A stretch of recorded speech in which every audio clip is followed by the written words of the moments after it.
Introducing time series, यानी वो data जो कि हम टाइम के हिसाब से या टाइम के गुजरने के साथ साथ कलेक्ट कर रहे होते हैं, ठीक है, इसे हम कहते हैं कि ये डाटा टाइम सीरीज का डाटा है। जैसे फॉर एग्जांपल हम जैसे देखते हैं हॉस्पिटल्स में किसी भी पेशेंट का जो टेम्परेचर मेजर किया जा रहा होता है, ठीक है,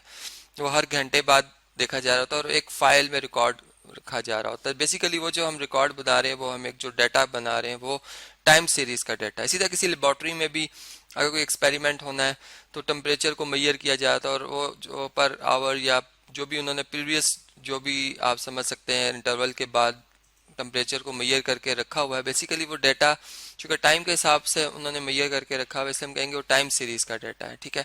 जो कि फिर आगे हमें हेल्प करता है फ्यूचर फॉरकास्टिंग के लिए, यानी प्रिडिक्शन वगैरह के लिए, या नेक्स्ट आवर में क्या टेम्परेचर होगा या नेक्स्ट डे क्या टेम्परेचर होगा, हम उसका भी अंदाजा लगा सकते हैं, यानी वेदर के हवाले से भी हम बात कर सकते हैं। इसी तरीके से अगर हम प्रोडक्शन की बात करते हैं क्रॉप्स की, उनमें चले मैं फर्ज करें वीट की, गंदम की बात कर लेता हूँ, ठीक है, तो हम इसका जो रिकॉर्ड है वो पर ईयर निकालते हैं, ठीक है, कि हर साल का कि इस साल कितनी पैदावार हुई है, कितनी प्रोडक्शन हुई है, नेक्स्ट ईयर मतलब या उससे पिछले साल, या इस तरह से करते करते 4-5 साल का हमारे पास जो रिकॉर्ड बनता चला जाता है, तो वो बेसिकली टाइम सीरीज का ही डेटा बनता चला जाएगा। और उससे फिर हम यही है कि जो स्टैटिस्टिक्स के डिफरेंट टेक्निक्स हैं, फार्मूलाज, उनको यूज करते वक्त हम करते हुए मतलब हम जो है फ्यूचर फोरकास्टिंग कर सकते हैं, या हम ग्राफिकली भी फ्यूचर जो फोरकास्टिंग वगैरह है वो कर सकते हैं। बिल्कुल इसी तरह यही कंसेप्ट हम सेल में भी ला सकते हैं। कोई स्टोर कीपर है या कोई भी बिजनेस कंपनी है, ठीक है, वो अपना सेल का रिकॉर्ड मेंटेन करती है, पर डे भी कर सकती है, पर मंथ या पर ईयर, इस तरह से वो बनाती जाएगी और उसके पास जो रिकॉर्ड बनता जाएगा वो टाइम सीरीज का होगा डाटा, ठीक है।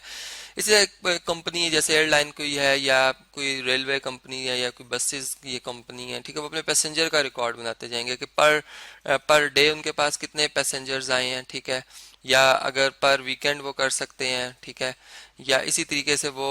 इसको मंथ पे भी ला सकते हैं, और इस तरह से वो जो भी एक अपना रिकॉर्ड बनाते जाएंगे वो टाइम सीरीज का जो एक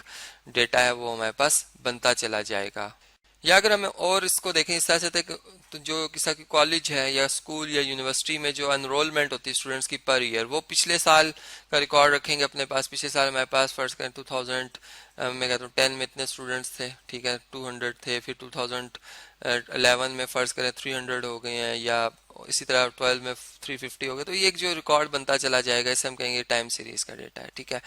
या रेनफॉल वगैरह का रिकॉर्ड हम चले किसी भी इलाके की बात कर सकते हैं, पाकिस्तान के चले रावलपिंडी की बात कर लेते हैं, ठीक है, इसमें अब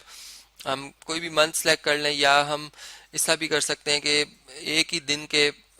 ही दिन को 24 आवर्स में डिवाइड करके हर आवर का जो रिकॉर्ड है रेनफॉल का वो अपने पास रखते जाते हैं, ठीक है, जिससे कि हमें एक जो रिकॉर्ड बनता जाएगा वो एक टाइम सीरीज का डाटा बनेगा, ठीक है, और उसको फिर हम ग्राफिकली प्लॉट करके या उसके ऊपर जो स्टैटिस्टिकल ऑपरेशंस हैं, फार्मूलाज लगा के हम प्रिडिक्शन कर सकते हैं फॉर फ्यूचर